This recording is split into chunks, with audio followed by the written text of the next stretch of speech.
Hi, I'm Jasmine, and welcome to the Transcript. This week, the Transcript learns about the Smith Folk Dog Park, goes to a reproductive rights conference, checks out the new Taekwondo club, and investigates the East Hampton Mill Park redesign. Wheel of Courses looks into Black history, and Hamped Up talks spring sports. On Thursday, Mexico pleaded with the UN to suspend Ecuador's membership as a result of Ecuadorian authorities raiding the Mexican embassy in Ecuador to apprehend former Ecuadorian Vice President Jorge Glass.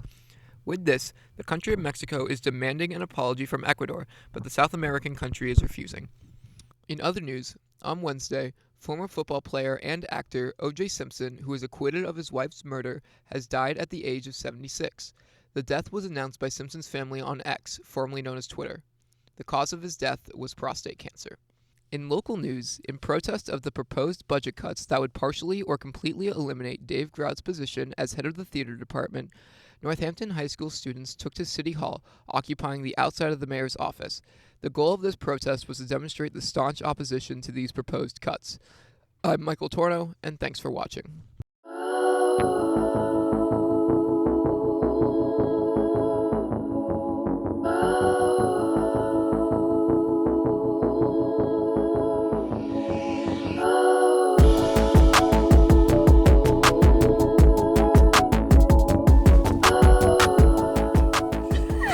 Anything to say?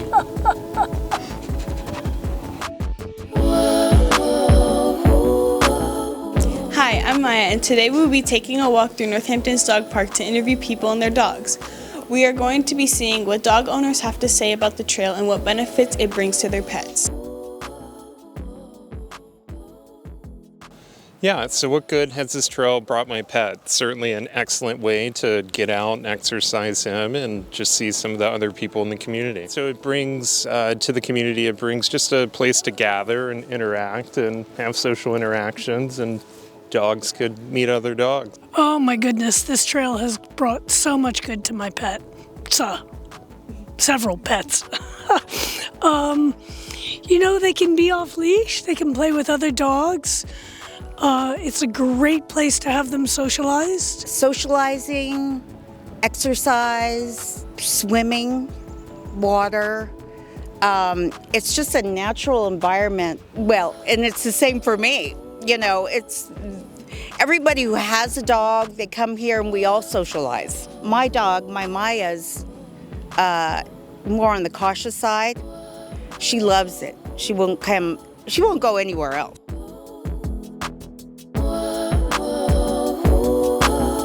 People should know that the vast majority of dogs are off leash, and that if you don't have a dog that behaves or that is friendly, it's probably not a good idea to bring them here. Right, bud? I think what's important to everybody that brings their dogs here is that you clean up after your dogs and just be aware of your dog and your dog's behavior. And most people that bring their dogs here, they are rather socialized, so they're comfortable, and it's about communicating that. Make sure to do the proper research and go through the necessary training before letting your dog off leash. The park is at 53 Burt's Pit Road, and remember, you don't need a dog to enjoy a nice walk.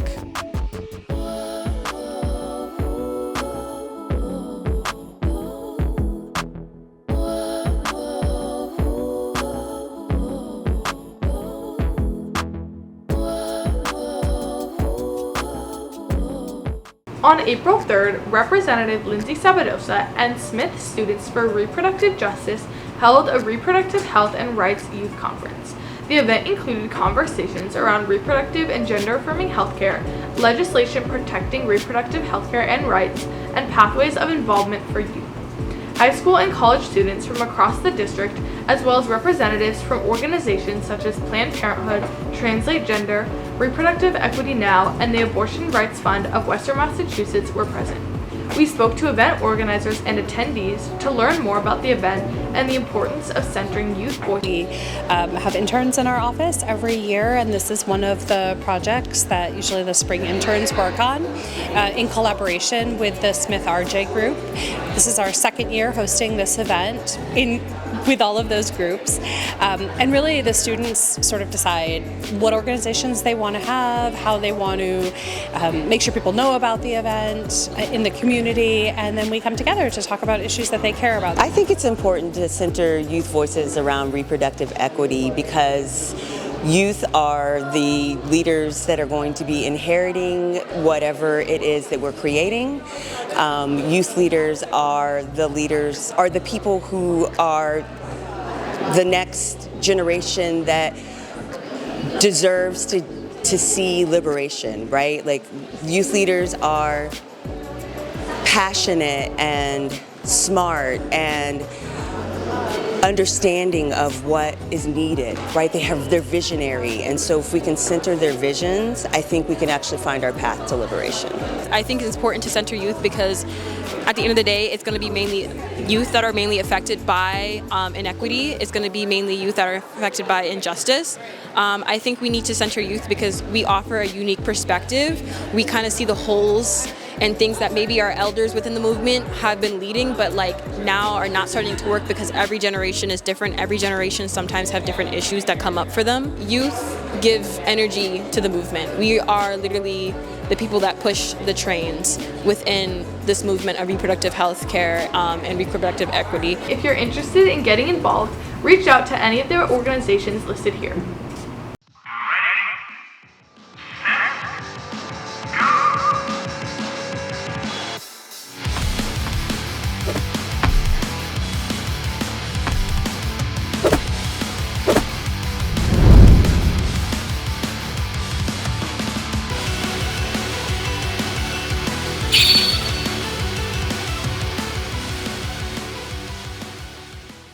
Starting April 2nd, NHS will begin offering a Taekwondo club on Tuesdays and Thursdays. Taekwondo is a martial art which originated in Korea and involves kicking and blocking techniques similar to karate. Today, we spoke with members and leaders of the club to learn more about the subject. So for me, Taekwondo is a martial art that is just very beautiful, and it's a good form of exercise, but also you're learning a martial art that has been around for years and years. It can also help in learning self-defense. It's also something that brings the whole body and spirit into the martial art so that you are not only cultivating your body, but also your mind. I guess I decided to join Taekwondo club because me and my sister used to go to the Amherst Korean School, and they had Taekwondo there, and I kind of left earlier on, but I feel like it was a great way to kind of like get back to my Korean culture and just be participate in it. I think people should come to Taekwondo and come to the Taekwondo club at Northampton High School specifically if they want to learn one of the most popular martial arts in the world and learn a traditional style that incorporates all the high kicks that Taekwondo is known for, as well as hand techniques, and get their body in top shape to perform this martial art. Well, it's only been the first day, but I think people should come to Taekwondo club because what I've experienced, it's very fun. It's a little hard, but it's a great environment so far from what I've seen, and I like it a lot. Taekwondo club starts next Thursday and will be held in the gym. Thanks for watching.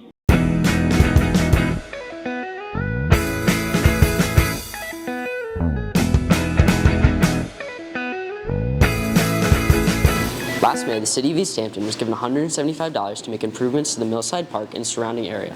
Over the past year, the city has worked with residents and business owners to develop a plan that addresses the issues with the pre-existing design, as well as providing services to the community. The plan for the redesign has undergone many changes, but the final plan for the redesign was recently released to the public. This project's been in the works for a little bit over a year, and now we're looking at potentially being shovel-ready and being able to get these projects worked on in the next couple of years. So right now the problems are, it's a little bit car-centric. So even though it's adjacent to the bike path, the infrastructure of the back of the mills is not perfect for being able to access the different businesses. So, there's breweries there, there's restaurants there, there's gaming places there, there's a dispensary there. And so ideally we'd like to see people be able to move between all of those things by foot. And not have to, if you're going to go have, dinner at Daily Operation and you want to go to New City after. We want you to be able to walk and not have to drive. Right now, that's not ideal. So there's quite a few people involved. So we have the city planning department does a lot of outreach. So they do like community visioning programs where they get people from the community to come and say what they think. They have consultants that they work with that are professional planners.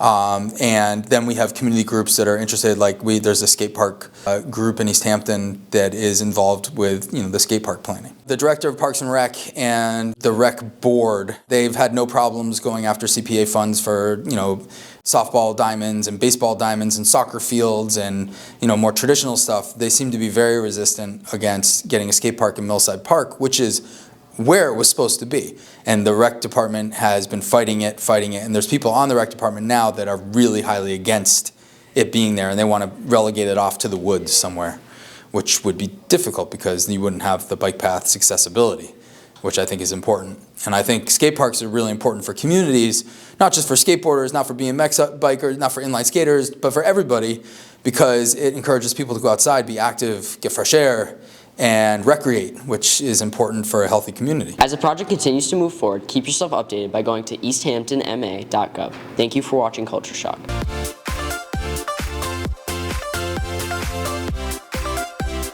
Wheel of Horses!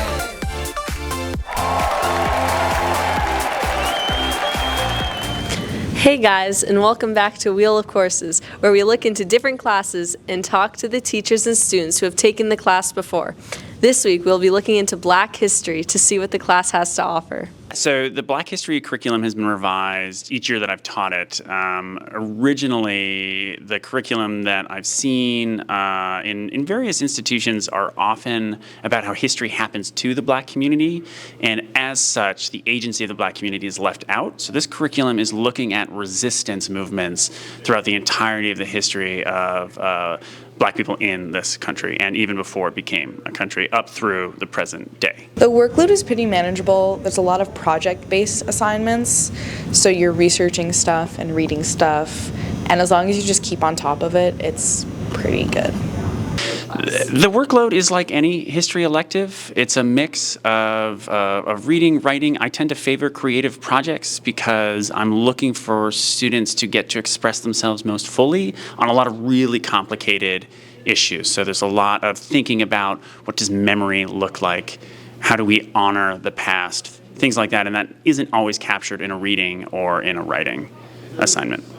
A really interesting thing I've learned about is the lack of memorials in the U.S. commemorating slavery, and just sort of comparing that to global memorials. And we did a research project trying to find whether or not there were monuments like that in the U.S., and there really weren't. We designed our own monuments as to how we would memorialize slavery, and like having public displays, museums, and that was really interesting to sort of consider how the public memory of slavery is perceived. Up until now, we've been doing a lot of historical stuff, and we've talked about slavery and the civil rights movement, the transatlantic slave trade. Now we're sort of moving towards more cultural stuff and discussing like appropriation. We just had a class talking about just like rap music. I would like to make the case saying that Black culture and Black history are actually one and the same, because we can look at Black culture as it exists today as an act of resistance against many forms, be it rejecting of the language, appropriating art, of the Black culture continuing to thrive, and to resist all the efforts to eradicate it. Mr. Frechette is a great teacher. He's always trying to get people engaged, and he knows what he's talking about. I would say that it is a really interesting take on Black history, and I think it'll challenge a lot of the notions that we have about what American history is. I would totally recommend the class. It's really interesting, and it definitely helps sort of adjusting a worldview. It's a very interesting class to take. Thanks for watching, and tune in next week to learn about more courses.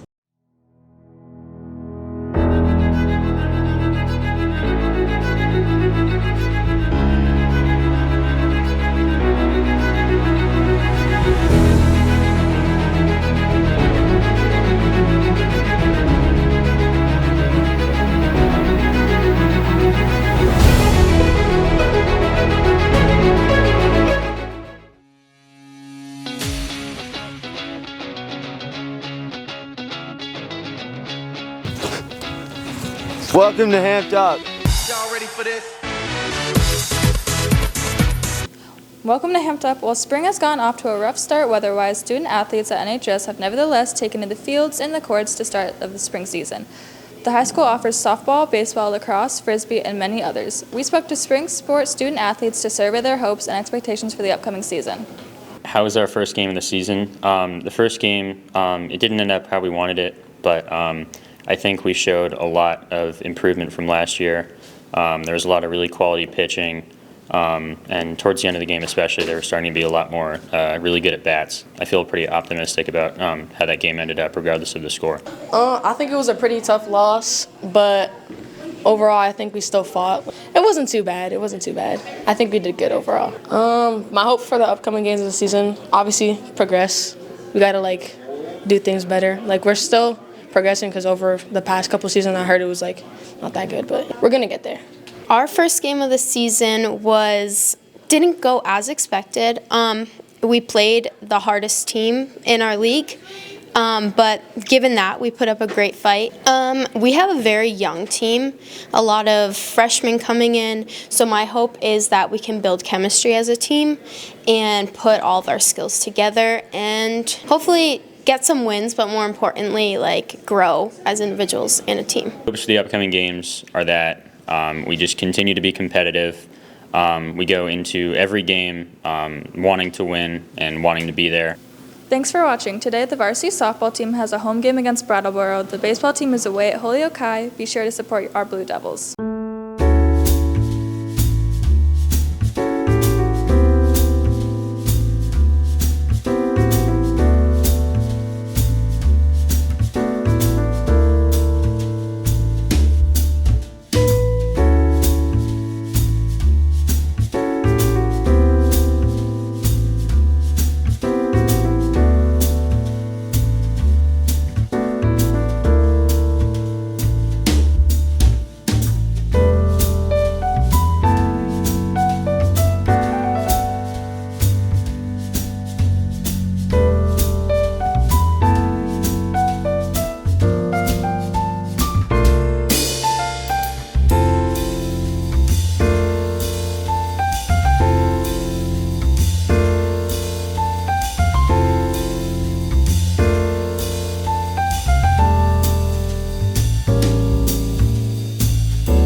The girls' ultimate team is raising money to go to the national championship in Rockford, Illinois. Scan the QR code in the flyers around the school or visit the link in our Instagram bio to donate to our GoFundMe. See you next week.